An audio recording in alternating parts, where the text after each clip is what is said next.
एक हफ्ता बीत गया है। जी हां, वो बुधवार की ही तारीख थी, तारीख 13 जुलाई, जब 13 धमाके से पूरी मुंबई हिल गई थी। 6:54 हो रहे थे जब ओपेरा हाउस के डायमंड मार्केट में पहला धमाका हुआ था।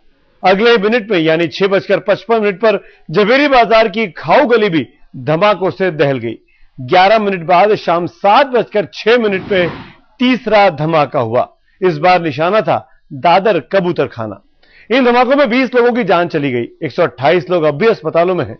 आज एक हफ्ता हो चुका है और मुंबई के सीरियल ब्लास्ट के आरोपियों का अब तक कोई पता नहीं।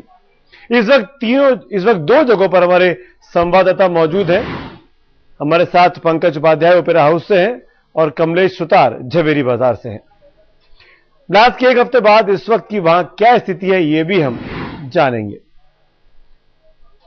आइए आपको दिखाते हैं कि पिछले बुधवार को मुंबई में इसी वक्त के लगभग आखिर हुआ क्या था।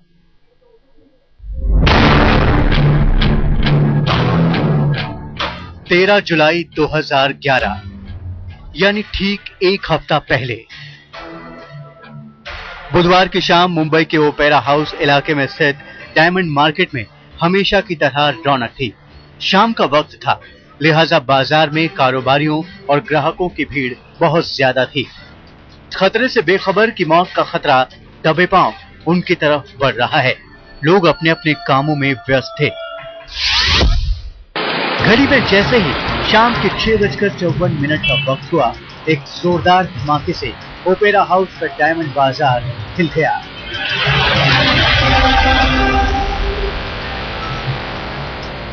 जरा ब्लास्ट की इस तस्वीर को देखिए, कैसे धमाके के असर से हीरा व्यापारी की दुकान में लगे एसी के परखच्चे उड़ गए। धमाके से बाजार में अफरा तफरी फैल गई। समझते हुए देर नहीं लगी कि ये बम ब्लास्ट है, लेकिन ओपेरा हाउस में ब्लास्ट की खबर यहां से बाहर पहुंच पाती कि तभी यहीं से कुछ 1 किलोमीटर दूर झवेरी बाजार की खाऊ गली ऐसे ही धमाके के साथ दहल उठी। खाऊ गली में 6:55 पर धमाका हुआ, यानी ओपेरा हाउस में हुए धमाके से सिर्फ 1 मिनट बाद। लेकिन धमाके का यह सिलसिला यहीं नहीं रुका। 10 मिनट बाद यानी शाम के 7:06 पर एक और धमाका हुआ। इस बार निशाना था दादर कबूतर खाना का बस स्टॉप। जरा तस्वीरों में देखिए ब्लास्ट के असर से इस कार का क्या हाल हुआ।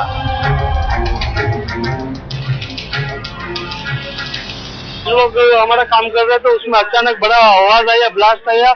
हमको ऐसा लगा कि जैसे बिल्डिंग का कोई कोना कोलैप्स हो गया है, क्योंकि बारिश और हवा के सब हमको ऐसा लगा। तो हम लोग फौरन हमारी ऑफिस बंद कर करके वो नीचे आए। इधर नीचे आके देखे तो पूरा एरिया धुआं धुआं था, लोग इधर उधर भाग रहे थे। 13 जुलाई को मुंबई में हुए सीरियल धमाकों ने न सिर्फ माया नगरी को बल्कि पूरे देश को हिला दिया। आशंका पैदा हुई कि कहीं दहशतगर्दों ने और जगहों पर बम तो नहीं छिपा रखे हैं। शुक्र है ऐसा नहीं हुआ। 3 धमाकों से मुंबई में अफरा तफरी फैल चुकी थी, लेकिन लोगों ने जांबाजी दिखाते हुए घायलों को अस्पताल में पहुंचाना शुरू कर दिया। मुंबई पुलिस हरकत में आई और इधर दिल्ली में गृह मंत्रालय की आपात बैठक शुरू हो गई। कुछ घंटों बाद ही दिल्ली से एनआईए टीम, एनएसजी और फॉरेंसिक टीम को मुंबई रवाना कर दिया गया। एक तरफ जांच शुरू हुई तो दूसरी तरफ घायलों के जख्मों पर मरहम लगाने का काम।